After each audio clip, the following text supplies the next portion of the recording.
Ladies and gentlemen, may I introduce to you His Royal Highness the Prince of Wales. Someone who needs no introduction, as this is the man that put forests and nature on the map, not only in this country, but across the globe. Your Royal Highness, we are so happy to have you here. Thank you very much, Sandrine. I must say, I'm very touched by your introduction, having known you for a very long time. Yes. So thank you. And Your Excellencies, ladies and gentlemen, it was a great pleasure to, I think, see at least some of you at the reception in Kelvin Grove Art Gallery yesterday evening, and now to be able to address you briefly at today's World Leaders Action on Forests and Land Use event. This second session of the Action on Forests and Land Use event is absolutely vital, and I hope I don't need to tell you this, because it is here that we will explore together the scale of the systemic shifts that need to happen really urgently if the world is to succeed in delivering a positive future for nature and people alike. And I mean urgently, as so many people and communities are already suffering seriously from the increasingly dire impacts of climate change. We also have to act before the hydrological cycle breaks down altogether. Now that we know what the problem is, and having done our best to test the world to destruction in the meantime, we simply must talk about the solutions and the actions we can start making and start taking today. The first action I would suggest is to re-engineer the world's financial and economic system to disincentivize deforestation and reward countries and communities for the protection of their forests and the pursuit of a forest-positive economy. We will hear from leaders in the financial sector with ambitious plans to achieve this goal.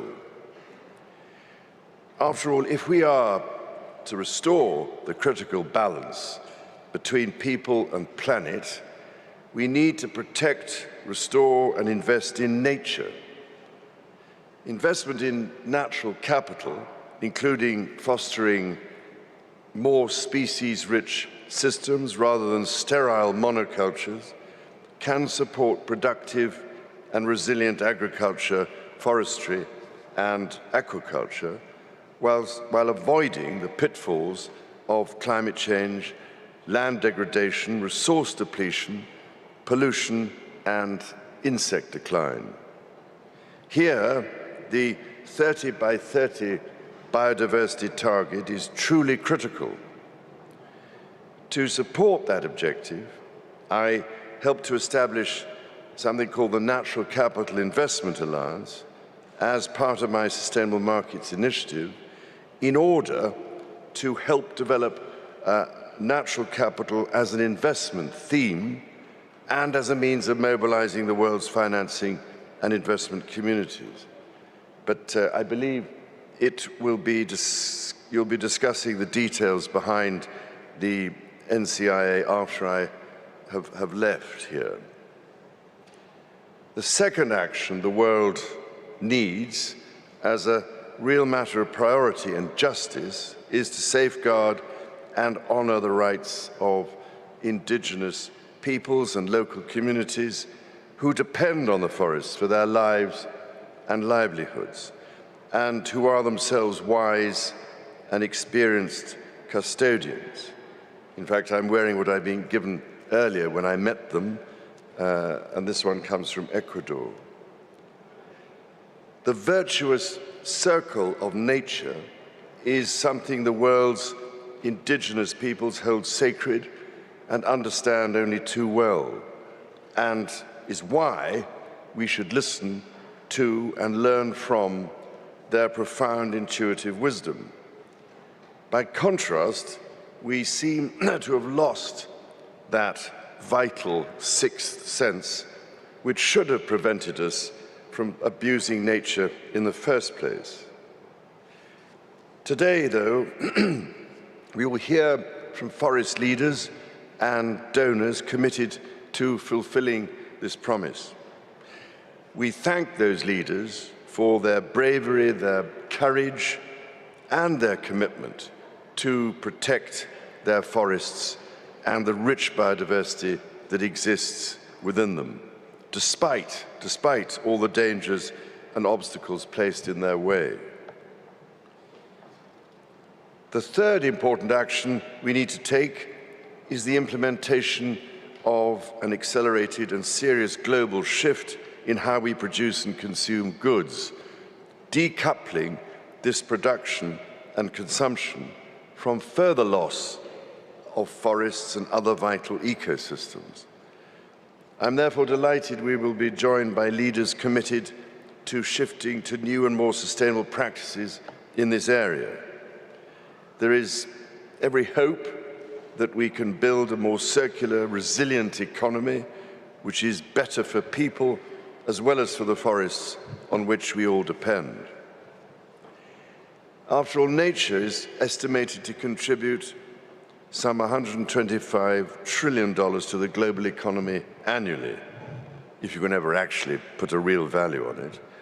And everything we use, produce, and purchase ultimately has been created from nature's inputs. In a circular bioeconomy, this requires taking a system-led view of global value chains.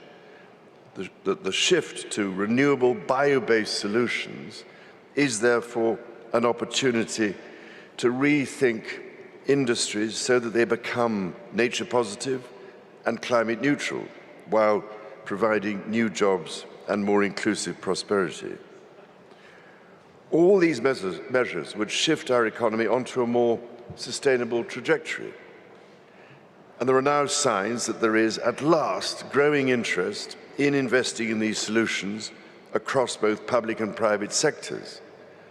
However, if we want to see tangible and rapid results on the ground, and I'm afraid I do after years of frustrated effort, then we need to articulate and demonstrate the immediate and long-term value of these investments.